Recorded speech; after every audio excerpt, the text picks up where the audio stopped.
Boa noite, amigos e amigas do Centro Espírita Sagrada Família.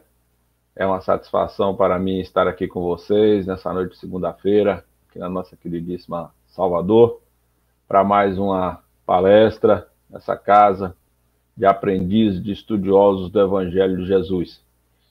Quero fazer um convite inicial para você que está nos assistindo nesse momento, ou você que estiver assistindo em um outro dia essa transmissão, para que você possa se inscrever no site e ajudar os amigos e amigas do CESFAM a prosseguirem nessa tarefa maravilhosa de divulgação da doutrina espírita, de divulgação do Evangelho de Jesus. Então, ative o sininho, marque, compartilhe. Se você gostar da nossa apresentação, dê o seu like e encaminhe para que outras pessoas possam também aprender e ensinar junto conosco. E se você quiser fazer alguma pergunta, meu e-mail é emilson.piau@gmail.com. Terei muito prazer em responder eventuais perguntas que possam ser a mim encaminhadas. Então vamos iniciar o nosso trabalho com a prece.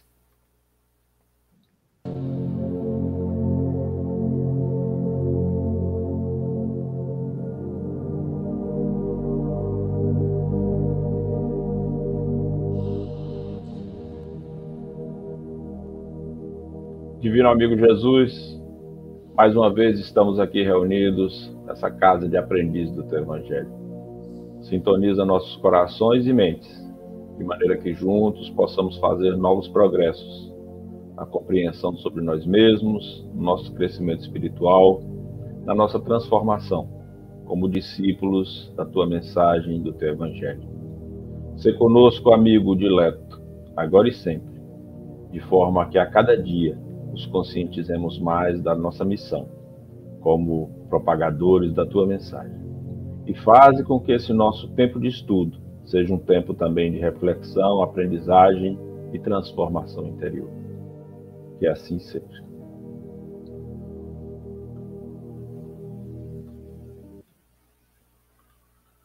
Bem, iniciando então a nossa abordagem, o tema que nos cabe na noite de hoje é a visão de Ananias, a visão de Saulo e o Espírito das Instruções.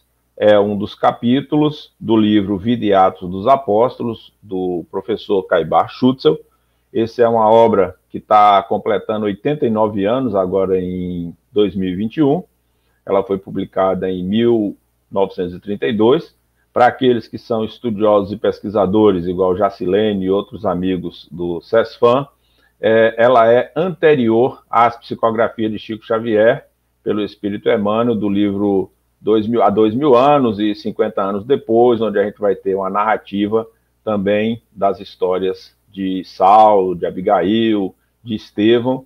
Então, o professor Caibar escreve antes dessas narrativas, sendo, portanto, uma oportuna reflexão para todos nós. A visão de Ananias, a visão de Saulo e o Espírito das Instruções.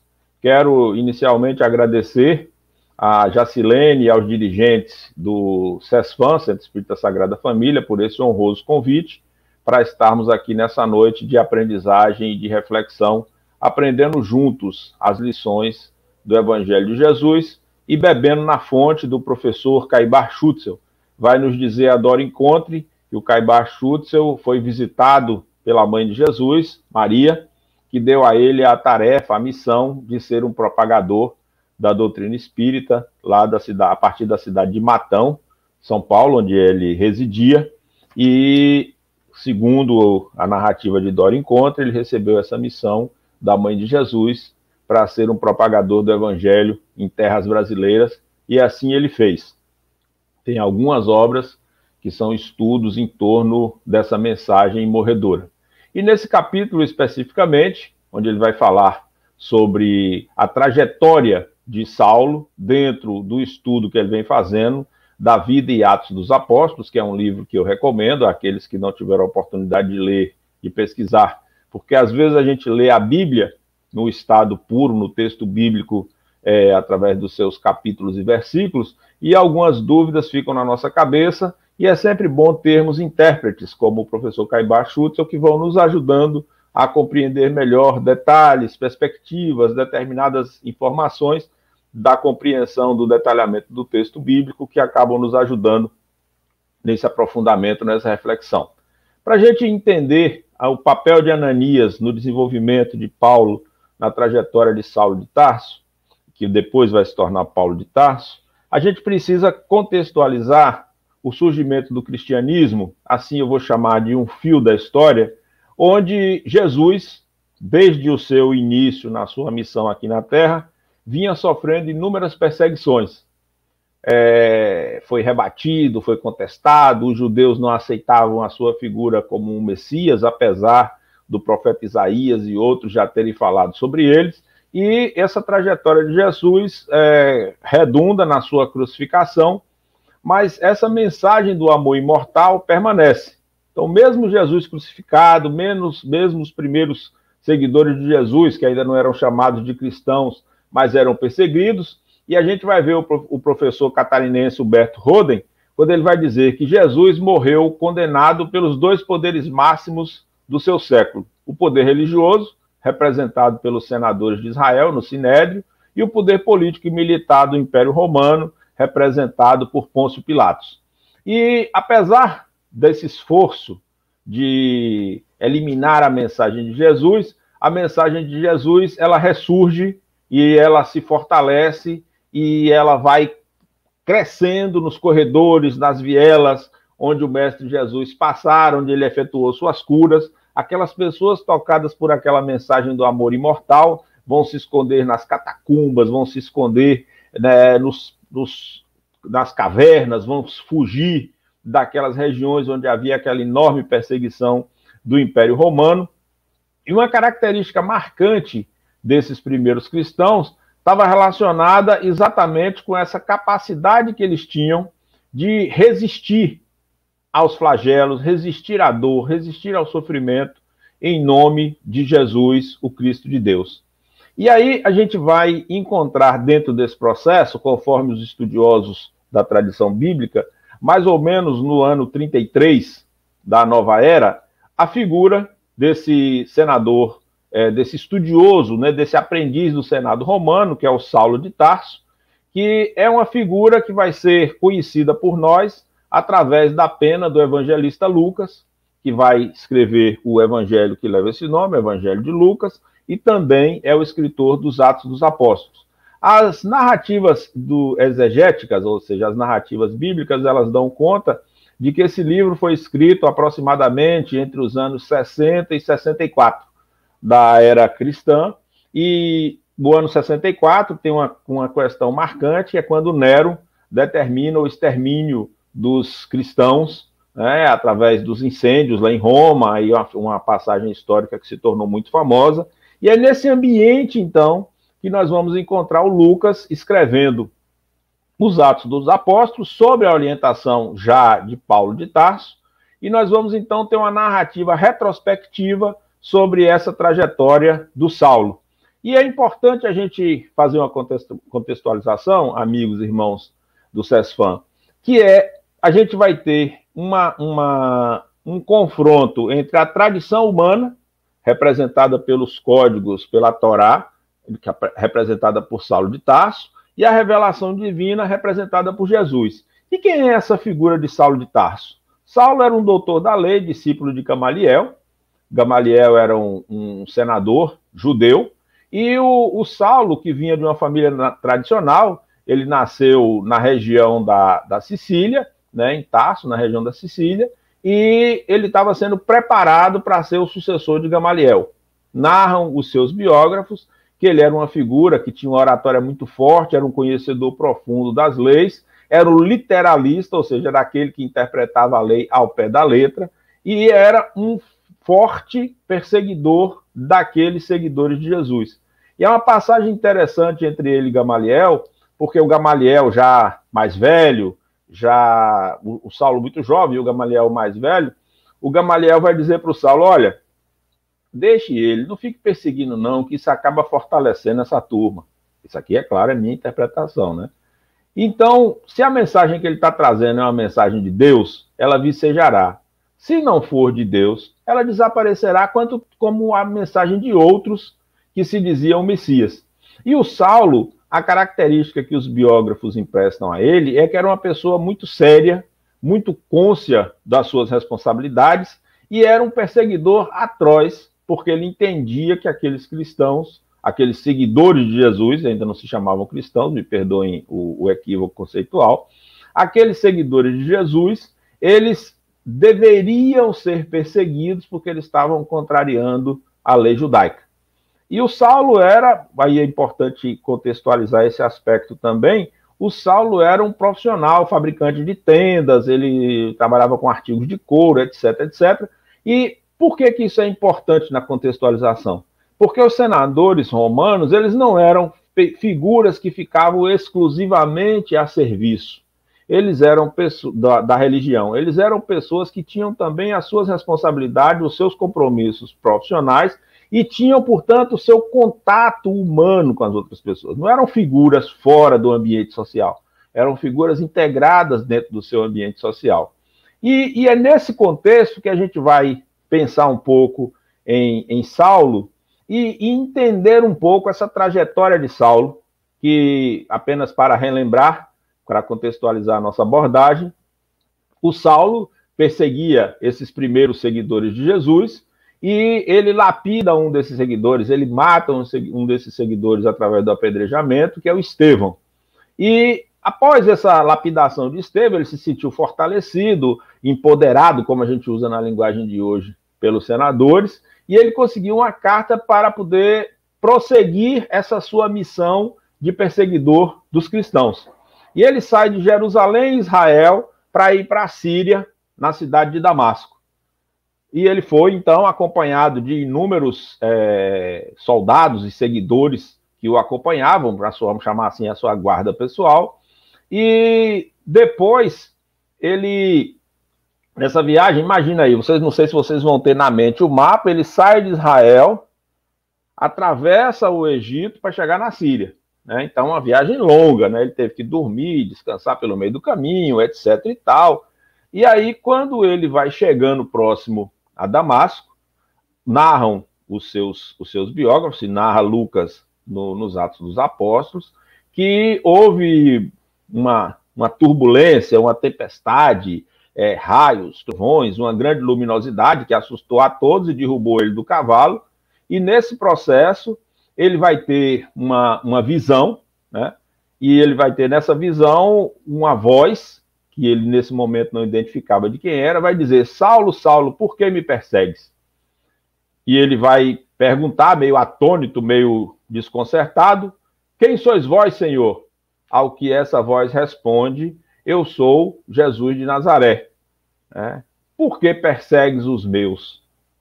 E ele fica ali desorientado, sem saber o que fazer, e vai dizer, conforme nos fala Vinícius, né? Ele vai dizer: que queres que eu faça? E o Senhor responde a ele: levanta-te, Saulo, entra na cidade e te será dito o que convém fazer. Ele então é acompanhado por alguns de seus seguidores, e ao chegar em Damasco, ele que esperava ser acolhido pelos judeus, considerando esse episódio, a sua cegueira, uma certa desorientação que vai ser narrada por nós também, por Vinícius, né? Que vai dizer que ele ficou meio desorganizado, desorientado, começou a orar, começou a falar no nome de Jesus. Ele foi meio que abandonado por aqueles que deveriam recebê-lo e foi hospedado, de uma certa maneira, como um indigente, numa hospedaria de um certo Judas, que não tem nenhuma conexão com o Judas dos discípulos de Jesus, e lá ficou por aproximadamente 3 dias, orando e meditando, sem entender o que tinha acontecido com ele e sem entender o que aquela mensagem significava. E nós vamos encontrar no capítulo 9 dos Atos dos Apóstolos a narrativa dessa chegada de Saulo a Damasco, e que após essa chegada em Damasco, ele lá nessa hospedaria vai ter um fenômeno mediúnico, num contato com um certo Ananias. Vamos ver como é que o professor Caibar Schutzel nos traz essa informação.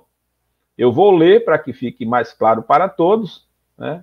Havia em Damasco um discípulo chamado Ananias, e disse-lhe o Senhor em visão: Ananias, respondeu ele, eis-me aqui, Senhor. E o Senhor ordenou-te, levanta-te e vai à rua que se chama Direita e procura na casa de Judas a homem de Tarso chamado Saulo, pois ele está orando e tem visto um homem por nome Ananias. Preste atenção nisso. Ele viu em sonho um homem por nome Ananias entrar e impor-lhe as mãos para recuperar a vista. Mas Ananias, então, questiona Jesus. Senhor, eu tenho ouvido há muito acerca desse homem. Quantos males ele fez aos teus santos em Jerusalém? E aqui tem a autoridade dos principais sacerdotes para prender a todos que invocam teu nome. Mas o Senhor disse-lhe, vai, porque este é para mim um vaso colhido para levar o meu nome perante os gentios e os reis, bem como perante os filhos de Israel. Pois eu lhe mostrarei quando lhe é necessário padecer em meu nome. Partiu Ananias, entrou na casa, impondo-lhe as mãos. Então ele chega na casa, Ananias já era um idoso, etc. E impondo-lhe as mãos, disse, Saulo, irmão, o Senhor, que te apareceu no caminho por onde vinhas, enviou-me para que recuperes a vista e fique cheio do Espírito Santo. Logo lhe caíram dos olhos como escamas e recuperou a vista e, levantando-se, foi batizado. E depois de tomar alimento, ficou fortalecido. Isso aí, essa narrativa está no capítulo 9, dos versículos de 10 a 19 dos Atos dos Apóstolos. Então, essa narrativa, como eu falei antes, o texto bíblico, ele coloca para a gente vários pontos que, numa primeira olhada, eles ficam um pouco obscuros. Ananias tem um contato com Jesus, que o orienta a procurar o Saulo, que, por sua vez, estava sonhando com esse Ananias enquanto fazia suas orações. O Ananias entra nesse local, onde estava um futuro senador romano, um doutor da lei, e, diante desse doutor da lei, impõe-lhe as mãos. Então, vamos imaginar essa cena desse homem, cheio de certezas, racionalista, um judeu convicto, conhecedor profundo da Torá, conhecedor das interpretações da Torá, do Talmud. Esse homem curva-se, porque para você receber um passe, você tem que estar numa posição de recepção, curva-se para ser atendido por alguém que ele não conhecia, que ele não conseguia ver. Então, é um momento também de entrega de Saulo diante do novo. Veja que esse jovem Saulo de Tarso, ele era alguém com uma forte fé e uma confiança profunda na força divina. Não necessariamente ainda na figura de Jesus, mas era alguém, porque ele poderia ter esbravejado, ele poderia ter esperneado, ele poderia ter exigido ser levado de volta a Jerusalém, mas ele segue a orientação da voz que ele ouviu, vamos dizer assim, da voz de Jesus. E mais que isso, ele se mantém durante 3 dias sem comer e sem beber, ou seja, jejuando, como dizia a tradição judaica, e em oração, que é a busca do entendimento, a busca da iluminação. E como é que o nosso noticiarista Caibar Schutzel vai interpretar essa passagem? O Caibar Schutzel vai nos dizer que esse é um claro fenômeno que reforça os conceitos espíritas de animismo e de espiritismo. Por um lado, a gente vai ter Jesus se comunicando diretamente com Ananias e lhe dando instruções, um fenômeno mediúnico, porque Ananias estava recebendo uma mensagem de um espírito para ser repassada a uma outra pessoa. E, por outro lado, o desdobramento de Ananias, que em sonho visita Saulo e dialoga com ele nesse momento. Então, ambos se encontram em sonho, e é um fenômeno anímico. Por que é anímico? Porque é o próprio espírito de Ananias que se desloca em sonho e vai ter com o Saulo de Tarso. Então, Ananias, vai nos dizer o Caibar Schutzel, era um médium valoroso que tinha audiência, vidência, desdobramento, era um médium de cura, era um médium intuitivo, era um médium que tinha a xenoglossia, ou seja, falava em outras línguas. E por que o Caibar depreende isso da passagem dos Atos dos Apóstolos?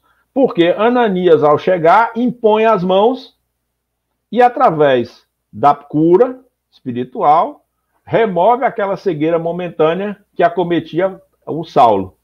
E mais que isso, dá-lhe forças para que ele possa enfrentar os desafios que virão pela frente. E aí, o Saulo, então, ele, com essas informações, ele percebe o desafio que estava sendo imposto para ele e as tarefas que adviriam daquela sua decisão. E aí, vejam que Saulo, que era um racionalista, que passou 3 dias jejuando, cego, orando, cai para ele a ficha da revelação. Por que cai a ficha da revelação? Porque Ananias não sabia do que tinha acontecido. Ele chegou, conforme a narrativa, à noite em Damasco. Aquelas pessoas que estavam previstos para o acolherem, não acolheram. Ele foi para uma hospedaria de um desconhecido para ele, e que também deveria ser desconhecido pelas pessoas que o levaram, que deixaram lá e se mandaram. Como é que Ananias sabia? Como é que Ananias teve informação daquelas coisas todas se ninguém tinha contado nada para ele, se ele era um cristão? Por outro lado, Ananias era para temê-lo, porque ele era um perseguidor daqueles que seriam depois conhecidos como cristãos, que eram os seguidores de Jesus. Todos esses elementos são elementos que vão abrir para a nossa mente que tanto Ananias quanto o Saulo, eles têm uma capacidade e uma fé profunda para seguir as orientações. Porque Ananias poderia ter amofinado, como a gente diria aqui na Bahia, poderia ter desistido da tarefa, abandonado a missão, mas não. Ele confiou na fala do Senhor e seguiu essa direção. E o próprio Saulo vai ter a confirmação da sua missão. Porque o que Jesus vai dizer a Ananias? Este é para mim um vaso escolhido para levar meu nome perante os gentios e os reis, bem como perante os filhos de Israel. Então, a visão de Ananias corrobora a visão de Saulo e vai trazer para nós aquela discussão sobre o caráter da revelação espírita, que é surgir em lugares diferentes por bocas diferentes. Porque no capítulo que vai narrar a experiência de Saulo do encontro com Jesus, aqueles que acompanharam Saulo ouviram a voz. Então não foi uma alucinação de Saulo. Houve um fenômeno de voz direta, o que pode ser o indicativo de que Saulo também era médium. E aí, esse fenômeno de voz direta, as pessoas, os que estavam acompanhando a Saulo, ouviram aquelas vozes. Aquela voz.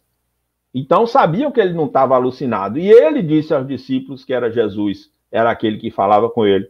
Então esses episódios são impulsionadores na direção da transformação. Tanto a transformação de Ananias, que é levado a reconhecer e acolher, conforme a proposta de Jesus, um desconhecido e curá-lo, como o Saulo, que é convidado a uma reflexão nova sobre si mesmo nesse procedimento. E aí, Saulo vai se tornar o apóstolo dos gentios e vai cumprir a missão para a qual Jesus o designou. Narra o Atos dos Apóstolos que o Saulo permanece em Damasco, pregando, escondido, perseguido pelos judeus, e como os judeus não conseguiam encontrá-lo, ficavam como se fosse assim de tocaia nas portas de entrada e de saída da cidade, esperando que ele fosse aparecer por lá. Engenhosamente, aqueles seguidores de Jesus colocam ele dentro de um cesto por cima do muro e ele retorna para Jerusalém. E lá em Jerusalém, ele dá início à sua trajetória. E nessa trajetória, ele vai, juntamente com Pedro, se tornar o grande divulgador do cristianismo, tanto em Israel quanto para os gentios. Aí, essa passagem, essa lição nos mostra a importância da compreensão da mensagem de Jesus, mas também de que essa missão tem uma força invisível e viaja nas mãos dos espíritos. Vejam, as tentativas de eliminar o cristianismo, a tentativa de eliminar os cristãos, fazia com que essas pessoas buscassem os caminhos através da intuição, através das orientações dos espíritos, buscassem o seu reencontro. Quando a gente vai pensar, por exemplo, que em 63 depois de Cristo, em 110 depois de Cristo, em 300 depois de Cristo, vários momentos houve uma tentativa de eliminação dos cristãos. e esses grupos sempre se fortaleceram. E vai nos dizer o Humberto Roden e outros autores que discutem essa questão do cristianismo redivivo do Cristo, entre eles o Herculano Pires, que a maior tentativa de destruição do cristianismo foi a absorção do cristianismo pela Igreja Romana, porque era uma tentativa de distorcer a mensagem de Jesus através do poder humano. E essa mensagem continuou se propagando ao longo do tempo, ao longo dos milênios. E aí é importante a gente pensar aqui, nessa noite, nós todos aqui do CESFAM reunidos, pensarmos o seguinte: Saulo teve uma experiência genuína do nascimento de Jesus em seu coração, em sua mente, no seu encontro na estrada de Damasco. E teve, no contato com Ananias, a confirmação dessa comunicabilidade, a confirmação dessa beleza dessa mensagem, porque alguém que não tinha informação, como eu falei antes, é o portador, vamos dizer assim, entre aspas, dessa cura, dessa transformação. Então, Ananias, com quem ele sonhara, que não tinha testemunhado os acontecimentos e nem conhecia Saulo e tinha contato com ele, ao contrário, o temia, vai corroborar os fatos dessa revelação. E aí, Saulo, nesse processo de compreensão, de raciocínio, ele vai perceber a força do Cristo. E provavelmente ele vai recobrar as pregações de Estevão, porque tem um discurso de Estevão, que não é objeto da nossa discussão aqui, mas eu recomendaria que imediatamente após essa live, vocês procurassem lá nos Atos dos Apóstolos e lessem a pregação de Estevão diante do Sinédrio, onde ele vai falar sobre os incircuncisos de ouvidos, ele vai falar sobre a força dessa mensagem de Jesus, e muito provavelmente essa mensagem vai ecoar na cabeça de Saulo, e ele vai fazer a virada do homem velho para o homem novo. E nesse processo, ele vai se juntar a Barnabé, a Lucas, a outros seguidores, e vai sair e assumir essa tarefa de propagação do evangelho para os gentios e para os judeus, e ajudar nessa construção do cristianismo como nós conhecemos hoje. E aí eu faço uma pergunta, refletindo em torno dessas vidas e atos dos apóstolos. Se nós nos lembrarmos do evangelho de Lucas, que segundo os narradores, o evangelho de Lucas e o Atos dos Apóstolos são obras de continuação, né? Se nós pensarmos nisso e nos lembrarmos dos 70 da Galileia, lembra, Jacilene? Lembram, amigos? Quando Jesus mandou os seus discípulos 2 a 2 pregarem o evangelho a todas as criaturas. Olhando essa experiência iluminativa de Saulo, que não é mística, que não é mágica, que não é sobrenatural, é um fenômeno de voz direta dos espíritos, no caso específico do Espírito de Jesus, que se comunica com ele, toca seu coração e sua mente e o impulsiona rumo a esse passo à frente na sua evolução espiritual. E nós, com a nossa mente velha, condicionada, reativa, será que nós estamos deixando esse Jesus nascer dentro de nós? Será que nós estamos deixando essa proposta dessa mente renovada, ativa, amorosa, colocar-se no mundo? Como está lá no capítulo 20 do Evangelho segundo o Espiritismo, os trabalhadores da última hora, aqueles que se encontram o caminho pavimentado, que encontram as estradas abertas e têm a tarefa de dar continuidade nessa missão. A narrativa do professor Caibar Schutel encerra com o batismo, que não é o batismo do mergulho nas águas, mas sim o batismo do Espírito. Simbolicamente, você mergulha o homem velho com a mente velha, o ser humano antigo, e ressurge dessas águas o homem novo, o ser humano novo, para essa nova humanidade. E que nova humanidade é essa? De caridade, de solidariedade, de perdão, de benevolência, de indulgência, de afabilidade e de doçura. Desse príncipe da paz que vem nos concitar a vivermos em conformidade com essas leis. Como é que nós, olhando para esse episódio, percebendo a força dos Espíritos, percebendo a presença dos Espíritos em nossas vidas. Como é que nós estamos fazendo essa virada cotidiana em nossos corações? Rompendo a nossa cegueira, porque o Saulo fica cego, simbolicamente representa perceber-se iludido, perceber-se incompleto, perceber-se incapaz de compreender profundamente o que estava se passando à sua volta. Ele faz uma transição através da meditação, do jejum, da oração, e nesse mergulho ele se encontra com o seu eu divino. Ele se encontra com a sua força crística e ele se percebe aquele com a condição de fazer a continuidade, de dar continuidade nessa tarefa. E nós?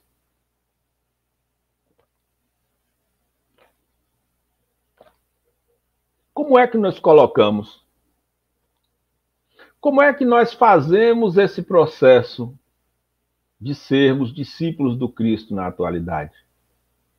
De enfrentarmos e rompermos com a nossa cegueira espiritual, de abrirmos os olhos da nossa alma para a propagação dessa mensagem do amor imortal, para praticarmos a caridade. Porque não é fora da igreja, não é fora do centro espírita, é fora da caridade que não há salvação.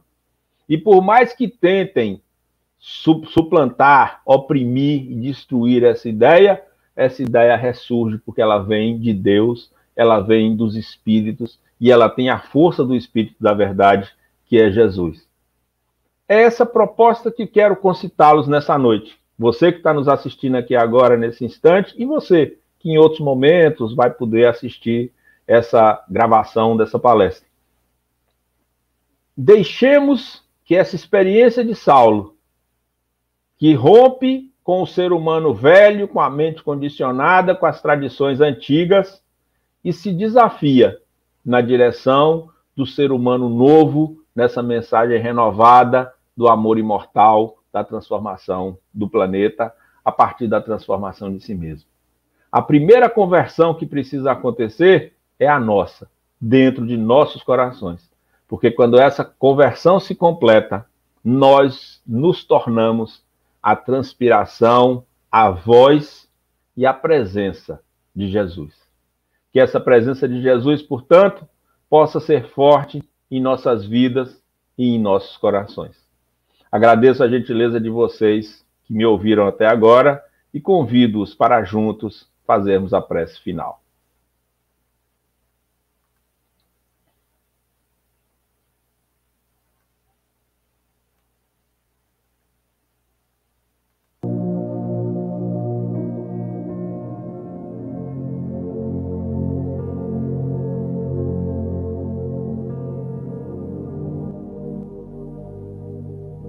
Amigo Jesus, nós te agradecemos pela oportunidade do encontro dessa noite. Fortalece os trabalhadores do Centro Espírita Sagrada Família. Fortalece a todos nós na nossa trajetória. Permita que essa casa de oração, que é o CESFAM, funcione como um farol na noite escura do nosso mundo, levando luz às vidas e aos corações de cada vez mais pessoas. Ampara-nos, protege-nos e ajuda-nos, como fez com o Saulo na estrada de Damasco, transformando-nos de seres humanos velhos com as mentes condicionadas, em seres humanos novos, rumo a essa grande arrancada para a transformação do nosso planeta. Com a sua paz em nossos corações, nós encerramos os trabalhos dessa noite, felizes pela oportunidade de estarmos juntos. Que assim seja.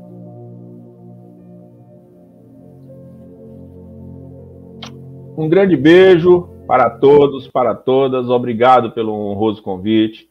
Inscrevam-se no canal da CESFAM e ajudem a esses amigos e amigas a continuarem nessa propagação da mensagem do Evangelho de Jesus.